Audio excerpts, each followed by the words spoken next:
Welcome to the deep dive. Today, we're going to be looking at expat life, specifically in the Philippines. All right. You gave me a really interesting YouTube interview. Yeah. It's about this 70-year-old American guy named Peter, and he's living a pretty unusual life in Cebu City. Yeah, it definitely kind of throws out the window some of the typical images we have about expat life, Right. especially when we start talking about finances and relationships. Exactly. So Yeah. just to give everyone a little background, Peter first spent 4 years in Costa Rica, then 5 months in the Philippines, Okay. before he decided to stay there for good. What really caught my eye was his claim that he lives like a millionaire on only $2,200 a month. Oh. And even more surprising, he has 8 girlfriends. That's definitely not your average retirement plan. No. So how does he manage to live so comfortably on what seems like a pretty small budget? Yeah, so Peter actually breaks down all his expenses in the interview. His rent for a condo in a Cebu City high-rise is only $340 a month. Wow. He claims that a similar place in Atlanta would cost him over $10,000. And he says his other expenses, like groceries and transportation, are significantly lower in the Philippines, too. Yeah, that huge difference in the cost of living is definitely a big thing that attracts a lot of expats. Right. But it's important to remember that affordability comes with its own trade-offs. Ah. The quality of infrastructure, healthcare, and other services Yeah, can vary a lot from country to country. exactly. It's all about finding the right balance for your own needs and priorities. Right. Speaking of priorities, let's talk about Peter's claim to have 8 girlfriends. He seems very open about this part of his life. It's one of the most fascinating parts of this interview, wouldn't you say? Yeah. It really pushes us to think about cultural differences and Yeah. the different ways that people approach relationships around the world. Yeah, you're right. And he actually says that he met most of these women who are between 23 and 46 years old at shopping malls. Okay. And he claims that there's no jealousy between them and they all willingly share him. That brings up a lot of questions, doesn't it? How do these relationships actually work on a day-to-day basis? Right. What are the dynamics like? Yeah, and how does this all fit into the cultural context of the Philippines? Right. I mean, are these types of relationships common there? Or is Peter's situation an outlier? Yeah, that's a key point. While Peter's story gives us a glimpse into one man's experience, Yeah, it's really important that we don't generalize about a whole culture based on just one story. absolutely. And we have to remember, we're only getting Peter's side of the story. Of course. We don't know the perspectives or the motivations of the women he's involved with. Right. Do you think there's a chance of exploitation in this kind of situation? It's definitely a possibility, Yeah. especially when you have such big differences in age and finances. Right. And he even mentions that 2 of his girlfriends are actually competing for marriage, Oh, wow. and he has to make a decision soon. He even compared it to the reality show The Bachelor. That comparison is interesting. It seems like he's treating it like a game or a competition, which raises concerns about how seriously he's thinking about commitment and the well-being of the women. Exactly. Yeah. It's obvious that Peter's views on love and relationships are very different from what's considered traditional in Western cultures. For sure. He seems to be living out a fantasy that many people might find shocking or even morally wrong. Well, it's important to remember that morality is often subjective Right. and influenced by culture. What's seen as inappropriate in one culture could be totally acceptable in another. Uh-huh. But that doesn't mean we shouldn't talk about the possible ethical problems with these types of relationships, Right. especially the chance for power imbalances and exploitation. Exactly. It's all about having a nuanced and respectful conversation. I agree. So we've talked about Peter's finances and his rather complicated love life. What else stands out to you about his experience? Well, he spends a lot of time talking about how he feels much safer in the Philippines compared to the U.S., Okay. even though he knows that a lot of Filipinos carry guns. That's an interesting contrast. What does he say makes him feel safer there? He specifically mentions the security he sees in Filipino malls, Okay. like bag checks and metal detectors. He compares that to what he sees as a lack of security in American malls. That's a recurring thing for him. He spends a lot of time in malls, not just for shopping, but also for meeting people and socializing. Yeah. It's clearly a big part of his life in the Philippines. And that shapes how he sees safety and security. Right. It's a reminder that how safe we feel is often influenced by the things we see around us every day and what we do regularly. Yeah. What we encounter on a daily basis colors our overall perception of a place. So Peter feeling safer might not actually be because of lower crime rates, Right. but rather because he feels more comfortable and at ease in a place he's familiar with? Exactly. It's subjective and influenced by personal things and cultural contexts. His observations about mall security are really fascinating Yeah. because they give us a look into his daily life and highlight how different his experiences are in the Philippines compared to the U.S. And it's also worth noting that Peter's views on safety could be shaped by his age and background. Okay. As a 70-year-old American man, Yeah, he might be more sensitive to things that seem dangerous and drawn to environments that feel orderly and controlled. that makes a lot of sense. Yeah. We've covered a lot of ground already, but there's still so much more to unpack about Peter's story. Mm. What do you think so far? Anything that's piqued your interest? What really strikes me is how Peter's story really challenges what we think it means to be an expat and shows just how different those experiences can be. Yeah, It's not just about finding a cheaper place to live. right. It's about finding a place that fits with your values, your lifestyle, and your vision of a good life. I completely agree. And Peter's story, while unconventional, really makes you think about the different ways people try to find that sense of fulfillment. It reminds us that the world is full of possibilities, Yeah. and there's no single right way to be happy. Well said. We've dug into Peter's finances, his unique relationships, and how safe he feels in the Philippines. Yeah.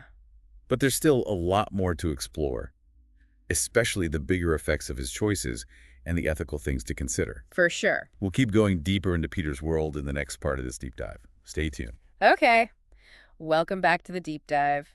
We've been talking about Peter's unusual life in the Philippines, and I think it's safe to say his story has brought up some thought-provoking questions. It really has. Yeah. One thing that jumped out at me was Peter's statement about how he thinks life is much better for retirees outside the U.S. He even went so far as to say that America is boring. What are your thoughts on that? Well, I think it's a feeling that some expats share, especially those who want a more exciting or less expensive retirement. But we have to remember that it's just one person's opinion, not a universal truth. What one person finds interesting, another might find overwhelming. That's a good point. It's all about finding what fits your personality and how you like to live. Peter also seemed kind of disappointed with the political situation in the U.S. He even said that he believes America is becoming a dangerous place. That reflects something we're seeing all over the world with growing political differences and unrest in many places. It makes sense that some people, especially those getting ready for retirement, might look for a sense of stability and security in countries that seem less unstable. He did seem really drawn to the Philippines because he felt safe there, especially in public places like shopping malls. He even said he felt safer there than in the U.S., even though he knows guns are more common in Filipino society. That observation shows how our ideas about safety are shaped by the culture we're in and what we've experienced. While crime statistics are important, they don't always tell the whole story. You're right. It's not just about the numbers. It's about how safe you feel in your everyday life. And for Peter, that feeling of security seems to come from the strict security measures he sees in Filipino malls, like bag checks and metal detectors. That focus on visible security could be particularly appealing to someone coming from a Western country where those things aren't as common in everyday life. It gives a tangible feeling of order and control, which can be reassuring. It's also interesting to think about how Peter's daily routine affects his perceptions. He spends a lot of time in malls, not just to shop, but to socialize and meet people, too. Right, malls are a big part of his experience in the Philippines, so it makes sense that what he sees about mall security would affect how safe he feels in the country as a whole. It seems like Peter has found a sense of comfort and belonging in the Philippines that he might not have had back in the U.S. He feels accepted and part of the community, and that adds to his overall well-being. Definitely, security isn't just about physical safety. It's also about feeling connected to a community and having a sense of belonging. When those needs are met, it can create a strong sense of peace and stability. Peter's story also brings up some interesting questions about why people choose to live abroad. He was very open about wanting to live somewhere he could afford a certain lifestyle and where age wouldn't be a problem for romantic relationships. That brings us to the topic of older Western men looking for relationships with younger women in other countries, something that's often talked about and sometimes debated in the context of expat life. It's a complicated issue with a lot of nuances to consider. Peter was very matter-of-fact about his relationships with multiple women, some much younger than him. He even compared it to polygamy, which is legal in some cultures but not in the Philippines. That comparison, while maybe meant to be funny, can be a problem because it oversimplifies the complexities of polygamy as a social and cultural institution. Polygamous relationships, where they're legal and culturally accepted, have specific rules and traditions. They're not just about having multiple partners, they're about a particular set of social and family structures. That's an important difference. And it's important to approach this topic carefully, recognizing that there's a possibility for exploitation and power imbalances in any relationship, especially those with big differences in age and finances. Absolutely. We need to be aware of the ethical considerations, making sure everyone involved has agency and is treated with respect. It's also important to remember that we're only hearing Peter's side. We don't know the motivations or experiences of the women he's with. Exactly. And while Peter's views on relationships might seem shocking or unusual to some, they might not be that uncommon in certain expat communities. He even said he's met other expats who want to live like him. That suggests there might be subcultures within the larger expat community that have different norms and values, especially about relationships and gender roles. It reminds us that the expat experience is incredibly diverse, and there's no one story that covers all the motivations, lifestyles, and challenges. It's important to avoid making sweeping judgments about expat life based on one person's story. Peter's experience is just one piece of a much bigger and more complex puzzle. Exactly. And it's important to approach these discussions with nuance and an open mind, realizing that there are many different ways to live as an expat, each with its own set of considerations and implications. Peter's focus on how affordable it is to live in the Philippines also raises questions about economic differences and whether it's ethical to benefit from lower living costs in other countries. That's a complex issue with no easy answers. On one hand, people have the right to look for a comfortable and affordable lifestyle wherever they can find it, but it's important to be aware of the possible impact on the local economy and to avoid taking advantage of lower wages or living standards. Peter did say that he feels like he's living like a millionaire in the Philippines on his modest income. He compared his $340 a month condo in Cebu City to a $10,000 plus per month lifestyle in Atlanta, which shows the big difference in cost of living. That difference can be a big draw for expats, but it also raises ethical questions about how wealth is distributed and whether it creates or worsens economic inequality. It's a tricky balance. Ideally, expats should try to contribute positively to their new communities, both economically and socially, rather than just taking benefits without giving back. Exactly. It's about being a responsible global citizen, understanding that our choices and actions can affect the communities we choose to be a part of. Peter's story is a good reminder that deciding to move abroad, while potentially rewarding, shouldn't be taken lightly. It's important to carefully consider the implications, both personal and ethical, before making such a big life change. Thorough research, careful planning, and a willingness to engage with the local culture respectfully and responsibly are all crucial parts of a successful expat experience. I think we've covered a lot in this discussion, from cultural differences and perceptions of safety to the complexities of relationships and economic disparities. It's been a fascinating look at Peter's unusual life in the Philippines, and it's definitely raised a lot of important questions about expat life in the 21st century. And we're not done yet.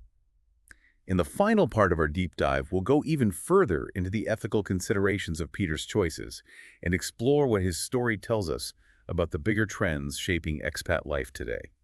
We'll be right back. Welcome back to the deep dive. We've been really digging into Peter's experience as an American expat in the Philippines, and it's clear that his story is about more than just one man's adventures. It makes you think about the bigger picture of expat life. It definitely does. Peter's choices, especially about relationships and how safe he feels, offer a unique way to look at some of the bigger trends and ethical questions within the expat community. You mentioned before how Peter feels safer in the Philippines than he did in the U.S., even though he knows that guns are more common there. He seems really focused on the security measures in Filipino malls. I think it might be more than just about the security guards or metal detectors. Peter's focus on these things could reflect a deeper need for order and predictability in his life, something he might not feel he has back in the U.S. That's an interesting thought. Could it be that the strict security in Filipino malls gives him a feeling of structure and control that makes him feel more comfortable? Exactly. Those measures create a clear system, a feeling that someone is in charge and things are under control. This can be appealing, especially for someone who might be feeling a little lost or anxious in a new and different place.